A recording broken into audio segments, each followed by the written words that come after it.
So with a heavy heart, I really hate to report that the comedian Charlie Murphy lost his battle with leukemia. Now, Charlie Murphy was one of my favorite comedians because he's funny, but I also loved him for another reason.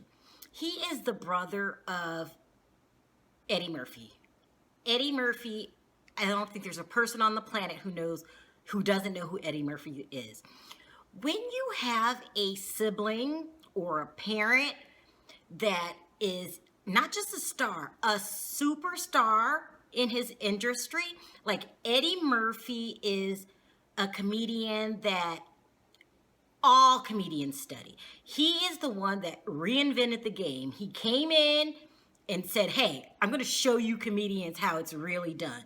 I mean, there's very few comedians that can do that. One that can come to mind would be Richard Pryor. I can't even think anybody else after those two that really came in and reinvented the game. When you have a sibling or a family member that is not only a star, but a superstar, but not only a superstar reinvents the game, that makes it really, really hard on you. So while Charlie was funny, he had an extra set of burdens put on his lap. And that is developing his own identity, which is very, very hard to do. I mean, if you have a sibling that, I'm sure Janet Jackson felt the same way. Michael Jackson reinvented the game. So you have to work doubly hard. When you first get started, every time you open your mouth, people are going to be like, oh, Eddie's better. No matter what you say, no matter how funny you are, you're going to be compared to Eddie Murphy. It's just human nature. Then you have the burden of people getting close to you with the intentions of getting close to Eddie. Like it's just how it is. Then you have to battle your way to the top on your own. You have to make other people realize I am not Eddie Murphy.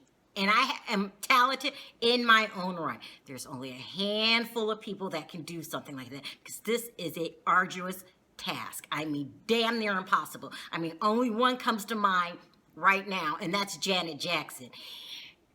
This is hard. He did that. I mean, he made a name for himself in his own right with one of the most superstar comedians in the game being his brother, but he still made a name for himself. That was very, very hard to do, and I think he did a very, very good job.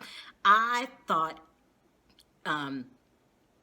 Charlie was hilarious. I mean, in his own right, very funny. So I love his story, how he made a name for himself when your brother reinvented an entire industry. Another thing I loved about Charlie is he went through some really difficulties in his life, things that would probably bring another person to their knees. He lost his wife also to cancer in 2009. And they were married since 97. They were married a long time. He just distributed comedy to me and strength. I really, really love Charlie. Like, I'm a huge fan. I spent a lot of time in Southern California. I have a family member that works in the industry and lives in West Hollywood. And so I met a lot of celebrities. And a lot of them, sometimes you met celebrities and you wish you never met them because they destroy the vision you had of them in your head. I mean, I can't tell you how many asswipe celebrities I met. And Charlie wasn't one of them. Charlie was a really good guy, and he's going to be missed, and he left behind a great story that's encouraging to not only me but a lot of people. He was the example of strength. So my condolences go out to his family, and Charlie, you will be missed.